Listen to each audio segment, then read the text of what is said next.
ओम शांति। दादी प्रकाश मणि जी की अनुभवता। दादी जी ने दिए सुअवसर। तो ब्रह्मा कुमार रमेश भाई जी अपने अनुभव दादी जी के साथ के सुना रहे। मैं तो इनकम टैक्स का वकील था, कानून की बातों को नहीं जानता था, पर बाप दादा की श्रीमत के आधार से मुझे यज्ञ सेवार्थ मकान खरीदने और अन्य संस्थाओं का निर्माण करने का सुअवसर भी दादी जी ने ही दिया। बाद में विदेश से भारत आकर भारत के सभी मुख्य स्थानों पर भी दादी जी के साथ मेरा जाना हुआ। दादी जी ने हर जगह जाकर विदेश यात्रा के संस्मरण सुनाए।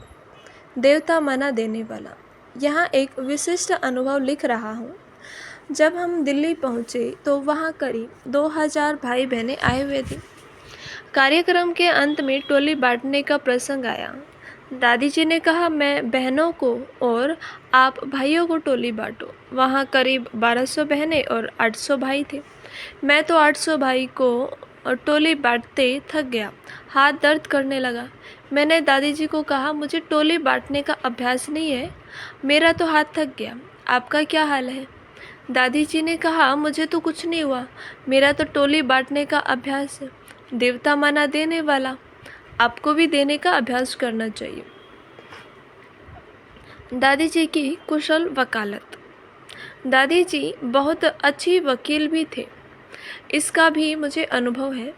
एक बार मैं मधुबन में आया था तो एक भाई ने मुझे आकर कहा कि आप हमारी गलतियों के कारण दादी जी को क्यों डांटते हो। मेरे लिए डांटना शब्द वज्रघात जैसा था। तो मैंने उस भाई को कहा कि मेरी शक्ल को देखो, क्या मेरी यह ताकत है कि मैं दादी जी को डांटूं? दादी जी तो कितनी महान है, मैं उन्हें कैसे डांट सकता हूँ? भाई ने कहा, दादी ने मुझे खुद कहा है कि रमेश बहुत डांटता है, इसलिए मैं आपकी बात स्वीकार नहीं कर सकता। मुझे लगा कि इसमें दादी की कोई युक्ति है, इसलिए मैंने उस भाई को कहा, ठीक है, इस बारे में मैं दादी जी से बात करता हूँ। दादी से जब इस बारे में पूछा तो दादी ने कहा कि वह भाई मेरे पास आया था, उसे ईश्वरीय सेवा के लिए कुछ खर्च करना था। मुझे उसे मना करना था, पर मैं कैसे मना करूं? इसके लिए आपका नाम बोल दिया और कहा कि रमेश मुझे डांटता है, आपकी बात अच्छी होते भी मैं छुट्टी नहीं दे सकती। मैंने कहा, यज्ञ में इतने भाई बहने हैं, मेरा नाम ही क्यों लिया? तब दादी ने वकालत करते हुए कहा कि आपने शास्त्र पढ़े हैं? शास्त्र में दधीची की कहानी आती है कि इंद्र ने दधीची को की हड्डियों से अपना वज्र बनाया। मैंने कहा कि हाँ, मुझे मालूम है। दादी ने कहा, हम तो ईश्वरीय सेवा अर्थ आपकी हड्डी को हाथ नहीं लगा सकते, आपके नाम से ही हमारा काम हो जाता है। आप तो शुक्रिया मानो कि आपकी हड्डी सही सलामत है। इस प्रकार से दादी ने मुझे रमणीक सांत्वना दी और मैं बोल नहीं सका।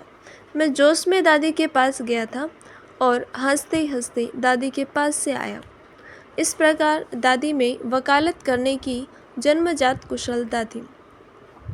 इस प्रकार के कितने ही ईश्वरीय सेवा के अनुभव दादी जी के साथ के हैं, जिनको अगर लिखे तो एक बड़ी किताब बन जाए। ईश्वरीय सेवा के कारोबार में सक्रिय भाग लेने का मुझे और मेरे परिवार को जो भी अवसर मिला, उसके लिए दादी जी का कुशल नेतृत्व और रूहानी पालना ही निमित्त है। 25 अगस्त 2007 के दिन हम सब आबू में ही थे। हमें दादी कॉटेज से फ़ोन आया और मैं और उषा दादी कॉटेज पहुंच गए और दादी जी को हम सब ने अंतिम विदाई दी। अपने स्थूल नेत्रों से एक आत्मा को स्थूल शरीर छोड़ते देखने का यह मेरा पहला अनुभव था। इस प्रकार से दादी जी ने अंतिम श्वास तक मुझे नए नए अनुभव कराकर अनुभवी मूर्त बनाया। दादी जी का आभार मनाने के लिए मेरे और मेरे परिवार के पास कोई शब्द नहीं है, और इसलिए ही इस पुस्तिका के अंदर इस लेख द्वारा मैं अपनी श्रद्धांजलि दादी जी को दे रहा हूँ। ब्रह्मा कुमारी मोहिनी बहन दादी जी के बारे में सुनाती है। डरना मत, यह परमात्मा पिता का अलौकिक इशारा है।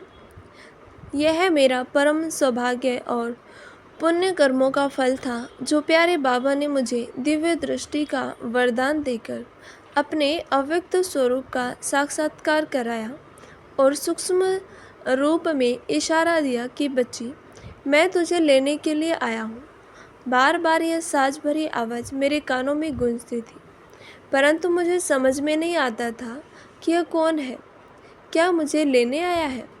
ऐसे समय में प्यारे बाबा की आज्ञा अनुसार जापान में होने वाले सम्मेलन में भाग लेने जाते समय चंद घंटों के लिए प्यारी दादी जी का लखनऊ आना हुआ और मैंने उनसे उस आवाज़ का रहस्य पूछ लिया।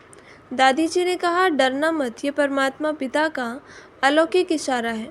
वह आपको अपना बनाना चाहता है। आप बहुत भाग्यवान हो जो आपको इतनी छोटी आयु में भगवान ने पसंद किया। 12 वर्ष की आयु में ही दादी जी जापान चली गई, परंतु मेरे दिल पर अमिट छाप छोड़ गई। चंद घंटों की मुलाकात में उनके वात्सल्य, अपनत्व भरी आवाज़, झील सी गहरी आंखें जिनमें ममत्व का सागर लहरा रहा था, इन सब ने मेरे दिल में सदा सदा के लिए स्थान बना लिया। उसके लिए ऐसे दिव्य व्यक्तित्व को मैं जीवन में कभी नहीं भूल सकी। रूहानी नज़र से निहाल किया। 1 वर्ष बाद जब दादी जी जापान से लौटने वाली थी तो मैं मधुबन में ही थी। मैंने देखा कि प्यारे बाबा बहुत उमंग और प्यार से दादी जी के स्वागत की तैयारियां कर रहे थे। हर ब्रह्मा वत्स के अंदर दादी जी के प्रति अथाह प्यार देखकर मैं बहुत खुश हो रही थी। उनके आगमन की घड़ियां नज़दीक आती जा रही थी।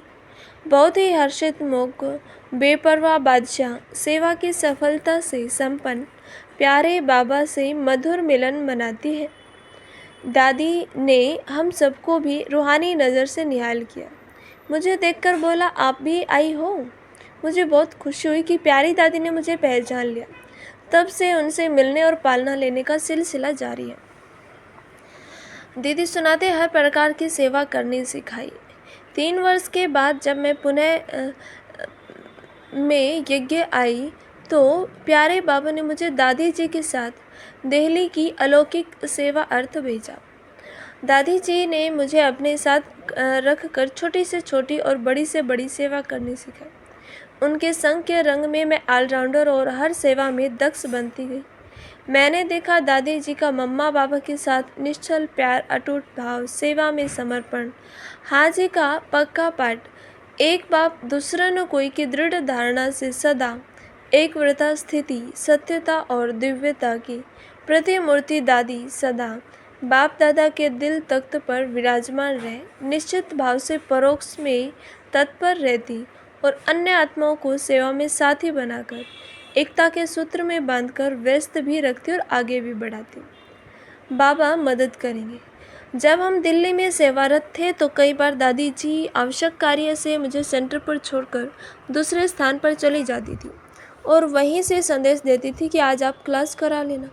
मैं कहती थी, दादी इतने बड़े बड़े भाई मैं कैसे क्लास कराऊं? पर दादी जी कहती थी, बाबा मदद करेंगे। इस प्रकार क्लास कराने का उमंग और बल प्रदान करते करते उन्होंने हमारा संकोच निकाल दिया। कई बार भाई बहनें प्रश्न पूछते थे तो मैं कहती थी, सारी बातें एक ही दिन में थोड़ी जान लेनी होती। फिर मैं दादी से पूछकर अगले दिन उन प्रश्नों के उत्तर दे देती। इस प्रकार दादी ने ज्ञान योग में प्रवीण बना दिया। दादी जी मुझे बहुत प्यार करती थी, बच्चों की तरह प्यार करती थी। प्यार से मोहन लाल कहकर बुलाती थी। दादी जी ने बनाया दादी की सेवा साथी, दीदी ने बनाया दादी की सेवा साथी। प्यारे बाबा के व्यक्त होने के बाद जब दादी जी पर संपूर्ण यज्ञ की जिम्मेवारी आई तो बड़ी दीदी ने मुझे दादी जी का सेवा साथी बनाया। दादी जी ने सारा प्रशासन सिखाया और सदा साथ में ले जाती थी। तब से दादी जी के अंग संग रहना उनके अव्यक्त होने तक बना रहा। अंत में भी इन नैनों ने सब तरफ से उपराम हुई दादी को बाबा की गोद में समाते देखा। दादी जी के साथ रहते उनके अनगिनत गुणों विशेषताओं की साक्षी रही हूँ। दादी जी का मुरली प्रेम। मम्मा कई बार मुरली पढ़ती थी। वही बात मैंने दादी प्रकाश मणि जी में भी देखी। वे सुबह क्लास में जाने से पहले मुरली को बहुत अच्छी तरह पढ़ती थी। फिर शाम को चाय पीने के बाद मुरली पढ़ती थी। रात्रि को कितनी भी देर से वे कमरे में आए पर मुरली पढ़े बिना सोती नहीं थी। बाबा की मुरली से इतना जिगरी प्रेम था। कभी कभी हम उनको कहते थे, दादी आप मन मन में पढ़ रही हैं, हमें भी सुनाइए। हम भी सुनेंगे। तब दादी जी बहुत प्यार से पढ़कर सुनाती थी, चाहे रात्रि के 11 साढ़े 11 क्यों न बज जाए। दादी जी क्लास में मुरली सुनाते समय अपनी कोई बात नहीं करती थी। जो बाबा ने कहा, जैसे भी कहा, चाहे धारणा चाहे सेवा के बारे में जैसे कहा तैसे सुनाती थी, इसलिए मुरली हम सबके अंदर छप जाती थी। जब दादी हॉस्पिटल में थी, हम कहते थे, दादी जी समाचार सुनोगे? तो कहती थी नहीं। पर जब हम कहते थे मुरली सुनोगे, तो कहती थी हाँ। जब तक हम सुनाते थे, जागृत होकर सावधानी पूर्वक सुनते रहती। मुरली सुनते समय दादी जी नींद नहीं करती थी, मुरली के बिना रह नहीं सकती। अव्यक्त होने के बाद सप्ताह भर पहले भी दादी जी काफ़ी ठीक थी। मुरली में जैसे गीत की लाइन आती थी, रात की राई। हम पूछते थे दादी आगे क्या है, तो कहती थी थक मत जाना। जब कोई सिंधी अक्सर मुरली में आता था तो हम कहते थे दादी इसका अर्थ क्या है, तो बड़े प्यार से अच्छी तरह समझाती थी। जितनी मुरली सुनती थी दादी बड़े ध्यानपूर्वक सुनती थी। जब थक गई होती थी तो स्वयं कह देती थी बाकी शाम को सुनेंगी। मैंने देखा अंत तक दादी को मुरली से इतना प्यार जो उसके बिना रह नहीं सकती थी। मुरली पढ़ने के लिए पूछते थे तो तुरंत कहती थी चश्मा लाओ, दादी मुरली पढ़ेगी। दादी की समदृष्टि और बाबा से अतुलनीय प्यार। भ्राता निर्वैर जी सुबह दोपहर शाम को आकर दादी जी को मुरली सुनाते थे। कभी नहीं आते थे तो हम सुनाते थे, मानो मैं सुना रही हूँ। भ्राता निर्वैर जी भी आ गए तो मैं पूछती थी दादी निर्वैर भाई सुनाए, तो दादी कहती थी नहीं आप सुना रही हो ना, आप ही सुनाओ। इस प्रकार दादी की समदृष्टि और बाबा से प्यार अतुलनीय था। दादी के दोनों तरफ बाबा के चित्र लगे हुए थे। उनका सारा ध्यान बाबा में ही रहा, बाबा के सिवाय कहीं भी नहीं। न किसी चीज़ में, न व्यक्ति में, न वैभव में लगाव झुकाव था। उनके अंदर त्याग और वैराग्य के पराकाष्ठा थी। दादी जी हमेशा कहती थी सिंपल रहे, सैंपल बनो। दादी कभी भी तड़क भड़क स्वयं पसंद नहीं करती थी, न हम लोगों को करने देती थी। कभी ऐसा कुछ देखती थी तो तुरंत कहती थी जाओ बदल कर आओ। मर्यादा पुरुषोत्तम बाबा की बच्ची होने के नाते दादी स्वयं मर्यादा में रहती थी और सबको यही सिखाती थी। वे कहती थी न बहुत ऊपर न बहुत नीचे, साधारण रहो, सहज अनुकरणीय कर्म। कई बार हम कहते थे दादी इतने वर्ष हो गए, आपका बाथरूम इतना पुराना हो गया है। दादी कहती थी जैसा है वैसा ही ठीक है। दादी का हमेशा लक्ष्य रहा कि जैसा कर्म मैं करूँगी मुझे देखकर दूसरे भी करेंगे। इसलिए दादी ने आज तक ऐसा कोई कर्म नहीं किया जो दूसरों के लिए ठीक न हो। दादी ने वो कर्तव्य किए जिनका सब सहज अनुकरण कर सके। दादी जी ऐसी परम पवित्र आत्मा जो दुनिया में आज तक कोई दिखाई नहीं दी। दादी के संकल्प तक में नकारात्मक भाव नहीं था, पर ऐसा भी नहीं था कि किसी की गलती देखकर दादी बताती नहीं थी। इशारा देती थी कि इस पर ध्यान दो, पर ध्यान खिंचवाकर चली जाती थी और भूल जाती थी। लौटकर आने पर बहुत प्यार से कहती थी चलो ये करें वह करें। उंगली पकड़कर उसे घर रसोई घुमाने लगती थी। अंदर से आता था कि अभी तो दादी इशारा देकर गई, अभी ऐसे प्यार कर रही। फिर हम दादी को पूछते थे तो कहती थी ऐसा मुझे तो याद ही नहीं। पहले मैं सोचती थी दादी तो कह देती कि मुझे याद नहीं, पर मेरे अंदर तो याद चलती थी। तो 2-3 बार के अनुभव के बाद मैंने समझा कि दादी के दिल में कुछ रहता ही नहीं था। संकल्प मात्र भी किसी के लिए कोई ऐसी भावना न हो, ये बहुत ऊंची बात है, बहुत कमाल की बात है। कभी नहीं कहा मेरे पास समय नहीं है। इस विषय में दीदी